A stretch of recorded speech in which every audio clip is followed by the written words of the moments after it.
حضرت موسیٰ علیہ السلام جب فرعون کے دربار میں پہنچے تھے، اس کو توحید کی دعوت دی تھی، اس نے حضرت موسیٰ سے مقابلے کی ٹھانی، جادوگروں کو مقابلے کے لیے بلا لیا۔ جادوگر آئے، اور جادوگر دنیا والوں سے چاہتے کیا ہیں؟ یا تو مال چاہتے ہیں، یا عزت چاہتے ہیں، یا شہرت چاہتے ہیں۔ وہ آئے تو اپنے مقابلے سے پہلے فرعون سے ضمانت چاہتے ہیں، فرعون کی طرف سے گارنٹی چاہتے ہیں، فرعون کی طرف سے وعدہ چاہتے ہیں۔ کیا وعدہ؟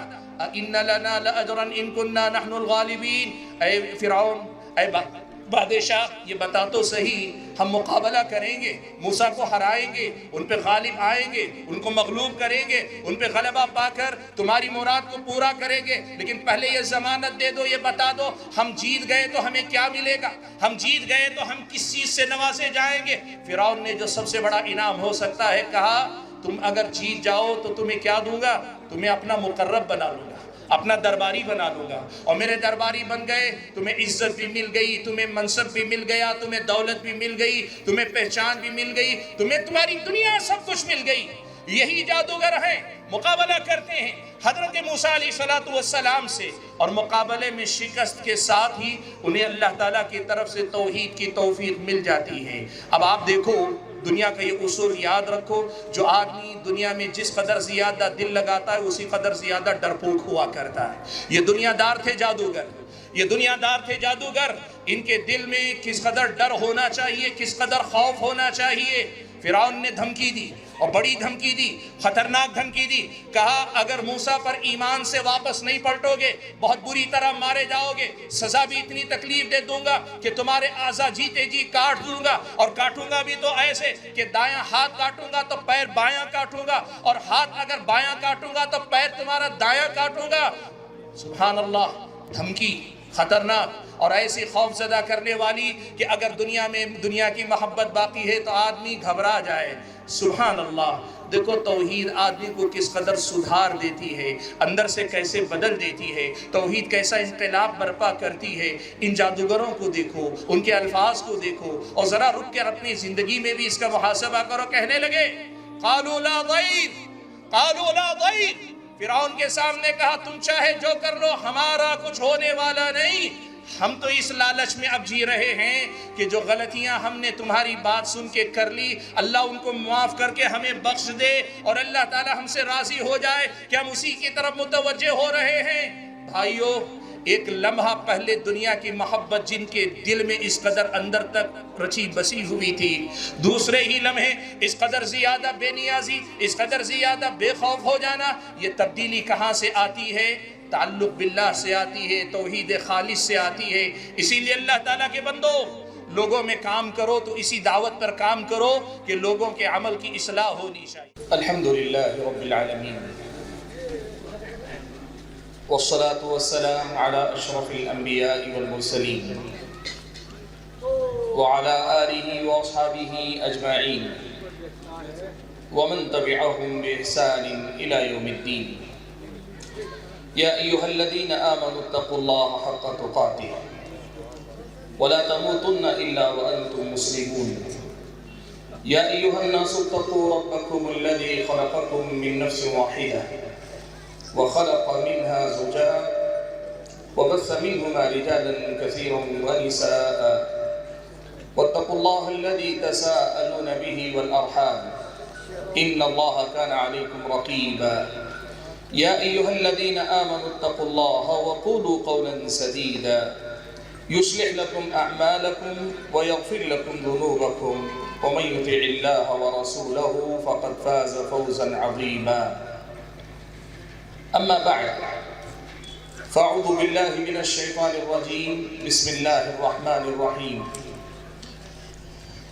الذين آمنوا ولم يلبسوا إيمانهم بظلم أولئك لهم الأمن وهم مهتدون۔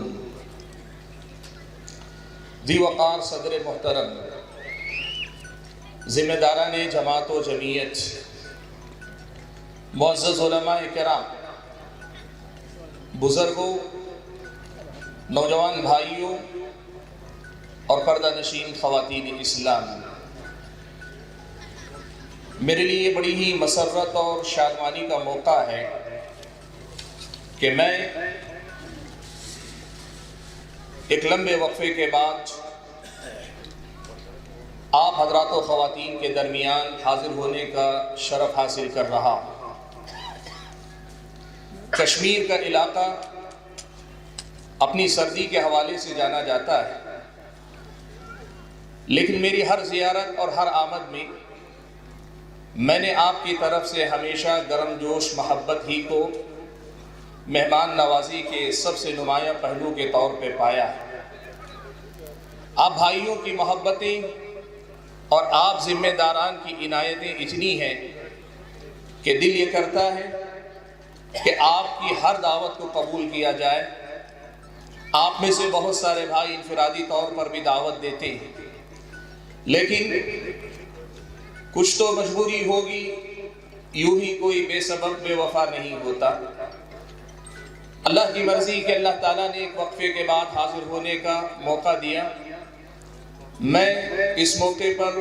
ان تمام کا شکریہ ادا کرتا ہوں، ان ذمہ داران کا، ان بھائیوں کا جنہوں نے مجھے اس موقع پر یاد کیا، اور دعا کرتا ہوں کہ اللہ تعالیٰ ہماری یہ محبتیں اس کی خاطر تادم حیات قائم و دائم رکھے، اور روز قیامت ہم اور آپ کو ایک ساتھ اکٹھا فرمائے، عرش کے سائے تلے بھی اور جنت میں بھی، آمین۔ حاضرین گرامی قدر، مختصر سے وقت میں ایک بڑے ہی اہم عنوان پر مجھے گفتگو کرنی ہے۔ میرے سامنے عنوان ہے اصلاح امت میں تعلق باللہ کا کردار۔ بھائیو، تعلق باللہ جسے کہتے ہیں وہ توحید کے کمال کا درجہ ہے۔ اللہ تبارک و تعالیٰ نے ہم اور آپ کو پیدا کیا تو ہماری اور آپ کی زندگی کو ایک مقصد عطا فرمایا۔ اللہ نے کہا وَمَا خَلَقْتُ الْجِنَّ وَالْإِنسَ إِلَّا لِيَعْبُدُونِ، میں نے جن و انس کو پیدا ہی کیا اس لیے کہ وہ میری عبادت کرے۔ اللہ کی عبادت میری اور آپ کی زندگی کا مقصد ہے، اور آج جب ہم معاشرے کے بگاڑ کو سامنے رکھ کر اصلاح امت کی بات کر رہے ہیں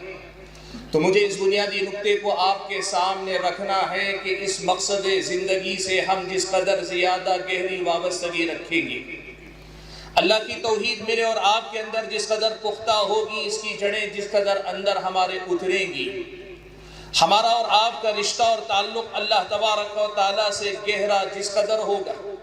اسی قدر زیادہ ہماری اور آپ کی اصلاح اور سماج کی اصلاح کا یہ مشن کامیابی سے ہمکنار ہوگا۔ بھائیو، سماج افراد سے بنتا ہے، اور سماج کے سدھار کے سلسلے میں سلفی نقطہ نظر یہ ہے کہ ہم سماج کو بدلنے سے پہلے خود کو بدلنے کی بات کریں، ہم جماعت کو بدلنے سے پہلے فرد کے سدھار کی بات کریں۔ آدمی جب خود کو سدھارتا ہے تو سماج کی ایک اکائی کو سدھارتا ہے، اور ہر فرد جب اپنے آپ کو سدھار لیتا ہے تو پھر سماج کے سدھار میں پوری طرح سے ہر فرد اپنا حصہ لگا رہا ہے، حصہ دے رہا ہے۔ یہ بات سلفی نقطہ نظر کی دعوت کا طرز امتیاز ہے۔ حاضرین گرامی قدر، جب ہم اس مسئلے پہ بات کریں کہ ہمیں سماج کو سدھارنا ہے، گناہوں سے پاک کرنا ہے، جرم اور جرائم سے پاک کرنا ہے، ظلم اور زیادتی سے پاک کرنا ہے، ناانصافی سے پاک کرنا ہے، خرابی سے پاک کرنا ہے، ظاہری و باطنی گندگی سے پاک کرنا ہے، غلط سوچ سے ہمیں سماج کو پاک کرنا ہے، اور سب سے بڑھ کر یہ کہ انسانیت کو پامال کرنے والے یہ جو ہاتھ ہیں ان پہ لگام لگانی ہے، اور اس سماج کو ایک مثالی معاشرہ بنانا ہے، تو قرآن و سنت کی تعلیمات ہم اور آپ کو ایک بنیادی نقطہ سجھاتی سمجھاتی ہیں کہ تم سب سے پہلے رب ذوالجلال سے تمہارا اپنا جو رشتہ، جو تعلق ہے، اس کا جائزہ لو، اس کا محاسبہ کرو، اس کو سدھارو، اس کو سنوارو۔ جس دن تم اللہ کے ہو گئے، سماج کے لیے تم سب سے بہتر انسان ہو گئے۔ جس دن تم اللہ تعالیٰ کی بندگی میں کمال کے درجے پہ پہنچ گئے، سارے سماج کے لیے تم دنیا کے سب سے بہترین انسان ہو گئے۔ جس دن تم نے اپنے آپ کو اللہ تعالیٰ کی بندگی کے کمال پہ پہنچا لیا، اس سماج کے ہر فرد کے لیے تم ایک قیمتی ذخیرہ بن گئے کہ تمہارے وجود سے دنیا روشنی حاصل کرے، تمہارے وجود سے دنیا امن و سکون کا پیغام پائے، تمہارے وجود سے دنیا خیر و شر میں تمیز کا سبق سیکھے، تمہارے وجود سے دنیا خیر و شر کی نہ صرف پہچان کر پائے بلکہ خیر میں آگے بڑھنے کی ترغیب پائے، شر کے معاملے میں تم سے پیچھے ہٹنے کی تم سے ترغیب پائے، تمہارے وجود کو اللہ تبارک و تعالیٰ اس قدر منور کر دے گا۔ اگر ایک مرتبہ سچا اور صحیح رشتہ اللہ تعالیٰ سے جوڑنے میں کامیاب ہو جاؤ، تمہاری توحید مثالی توحید اگر بن جائے تو یقین مانو تم ساری دنیا کو بدلنے کی طاقت رکھتے ہو۔ تم فرد ہوگے لیکن اپنی ذات میں انجمن ہوگے، تم اکیلے انسان ہوگے لیکن تم پوری ایک امت ہوگے۔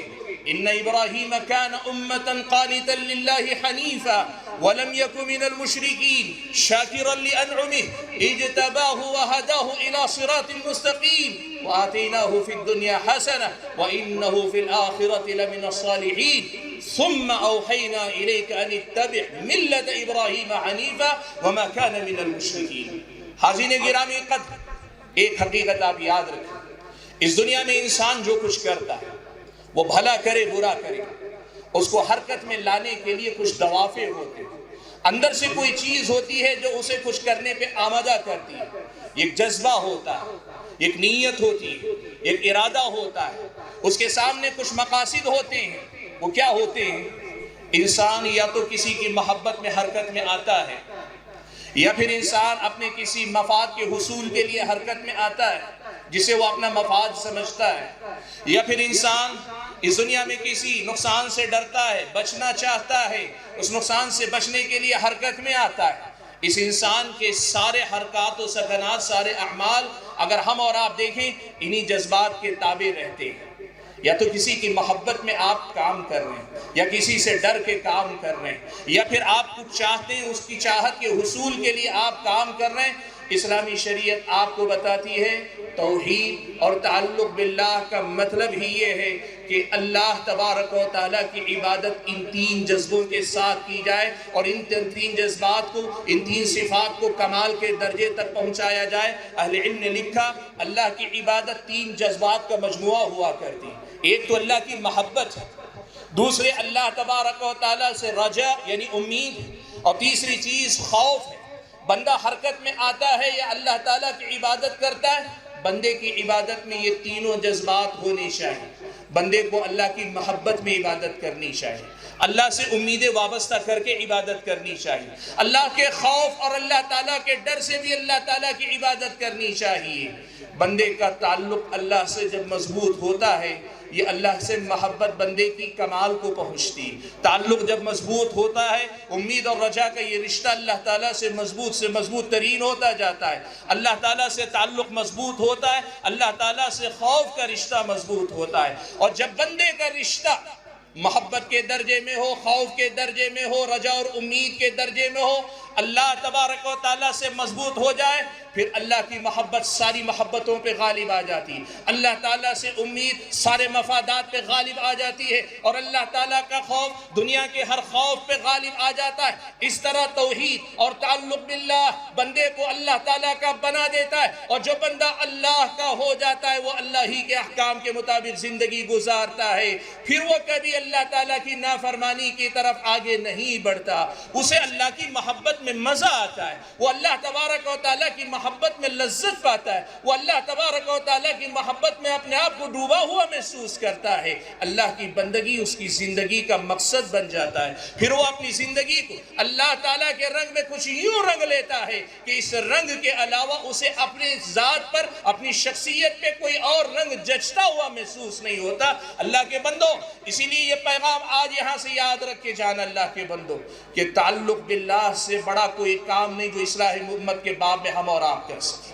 تعلق باللہ سے بڑا کوئی ذریعہ نہیں، اللہ کی توحید کو مضبوط کرنے سے بڑا کوئی ذریعہ نہیں، جس کے ذریعے ہم اس دنیا کے اندر تبدیلی لائیں، انقلاب لائیں، سدھار لائیں، خرابیوں کا خاتمہ کریں، برائیوں کے خلاف جنگ کریں۔ اس کے لیے اللہ تبارک و تعالیٰ کے تعلق سے بڑا کوئی ذریعہ نہیں، اس سے بہتر کوئی وسیلہ نہیں، اس سے زیادہ ضمانت والا، کامیابی سے ہمکنار کرنے والا کوئی راستہ نہیں۔ اس حقیقت کو اپنے دل و دماغ میں بٹھا کر جاؤ۔ بھائیو،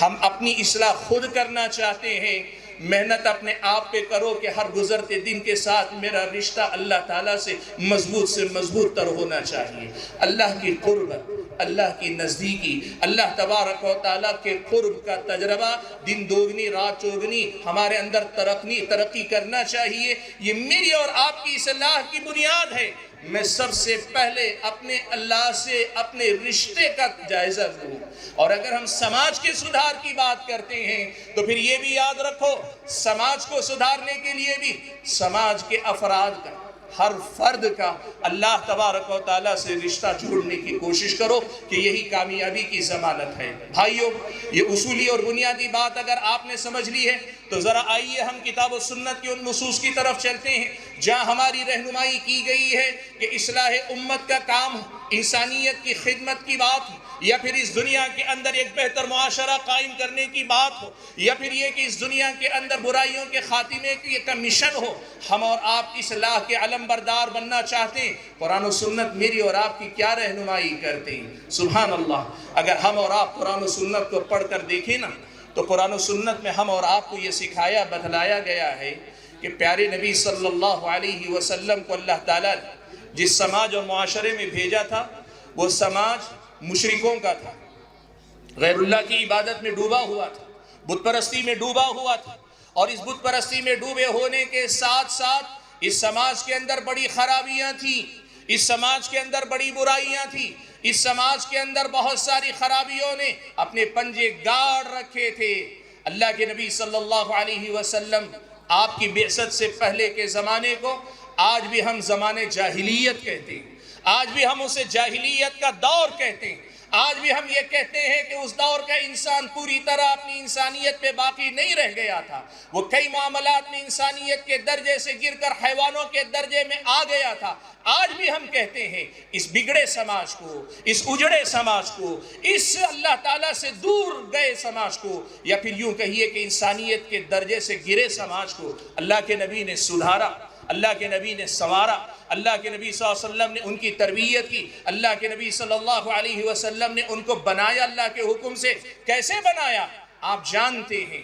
پوری 23 سالہ نبوی زندگی میں، پوری 23 سالہ نبوی مشن والی آپ کی اپنی زندگی میں آپ نے کیا کیا؟ 13 سال تک 3 بنیادی عقیدوں پہ آپ نے کام کیا، توحید، رسالت، آخرت۔ مکی صورتوں کا یہ مرکزی موضوع تھا۔ اللہ کے نبی صلی اللہ علیہ وسلم نے توحید کے پیغام کو 13 سال تک پوری مضبوطی کے ساتھ مکی زندگی میں لوگوں میں عام کیا۔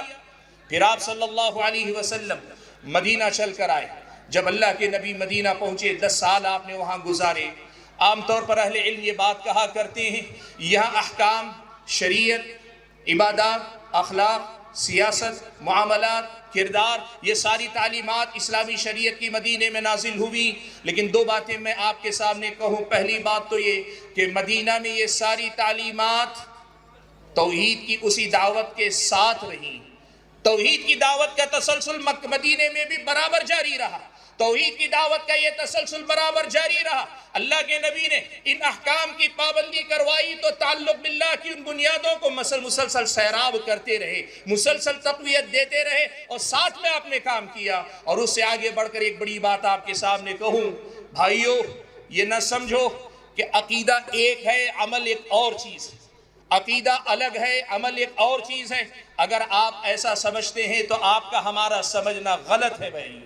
آپ اگر دیکھیں عمل حقیقت میں اسی عقیدے کا عملی مظاہرہ ہے، عقیدہ اسی عقیدے توحید، اسی تعلق باللہ کی تصویر ہے۔ بندے کا عقیدہ اس کے عمل میں نظر آتا ہے، بندے کا اللہ تعالیٰ سے رشتہ اس کے عمل میں جھلکتا ہے، بندے کا اس کے رب سے رشتہ اس کے اپنے عمل میں نظر آنا چاہیے۔ یہی اسلامی شریعت کی تعلیم ہے۔ اور اگر آپ اس نقطے کو سمجھ پا رہے ہیں تو پھر یوں سمجھیے مدینے کی 10 سالہ زندگی بھی اللہ کے نبی نے تعلق باللہ اور توحید کی مضبوطی پر ہی اللہ کے نبی نے کام کیا۔ آپ دیکھو صحیح بخاری و مسلم کی ایک حدیث صرف آپ کے سامنے پیش کروں، اللہ کے نبی نے کیا فرمایا؟ اللہ کے نبی گنا رہے ہیں وہ اعمال جو اخلاق کے باب سے ہیں، جو لوگوں کے عملی احکام سے متعلق تعلیمات، لیکن اس کا سیاق دیکھو، اس کو بتانے کا اسلوب دیکھو۔ اللہ کے نبی نے فرمایا، حضرت ابو ہریرہ رضی اللہ تعالیٰ عنہ راوی ہیں، اللہ کے نبی نے فرمایا من کان یؤمن باللہ والیوم الآخر فَلْيَقُلْ خَيْرًا أَوْ لِيَصْمُتْ وَمَنْ كَانَ يُؤْمِنُ بِاللَّهِ وَالْيَوْمِ الْآخِرِ فَلْيُكْرِمْ جَارَهُ وَمَنْ كَانَ يُؤْمِنُ بِاللَّهِ وَالْيَوْمِ الْآخِرِ فَلْيُكْرِمْ ضَيْفَهُ۔ اللہ کے نبی صلی اللہ علیہ وسلم بولو تو اچھا بولو یا خاموش رہو، مہمان کی عزت کرو، اپنے پڑوسی کی تکریم کرو، یہ وہ تعلیمات ہیں جنہیں ہم اخلاقی تعلیمات کہتے ہیں۔ لیکن اللہ کے نبی اخلاقی تعلیمات کو سمجھانے کے لیے حوالہ دے رہے ہیں ایمان باللہ کا، تعلق باللہ کا، کہ جو اللہ اور آخرت کے دن پر ایمان رکھتا ہو اس کو چاہیے کہ بولے تو اچھا بولے، اس کو چاہیے کہ اپنے مہمان کی تکریم کرے، اس کو چاہیے کہ اپنے پڑوسی کی عزت کرے۔ اور دوسری روایت میں الفاظ یوں بھی آئے، من کان یؤمن باللہ والیوم الآخر فلا یؤذی جارہ، جو اللہ اور اس کے اللہ پر اور آخرت کے دن پہ ایمان رکھتا ہو وہ اپنے پڑوسی کو تکلیف نہ دے۔ مطلب کیا ہوا؟ یہ خوبیاں آئیں گی اس وقت جب بندے کا تعلق باللہ مضبوط ہوگا، یہ خوبیاں بندے کے اندر آئیں گی اس وقت جب بندے کی توحید مضبوط ہوگی۔ اللہ کے بندو، پیارے نبی صلی اللہ علیہ وسلم نے اسی توحید کو، اسی تعلق باللہ کو اپنی دعوت کا مرکز اور محور بنا کر آپ نے کام کیا تو اس کی برکت کیا نظر آئی معلوم ہے آپ کو؟ شاعر نے کہا، خود نہ تھے جو راہ پر اوروں کے ہادی بن گئے، خود نہ تھے جو راہ پر اوروں کے ہادی بن گئے، کیا نظر تھی جس نے مردوں کو مسیحا کر دیا۔ وہ صحابہ جن کو دنیا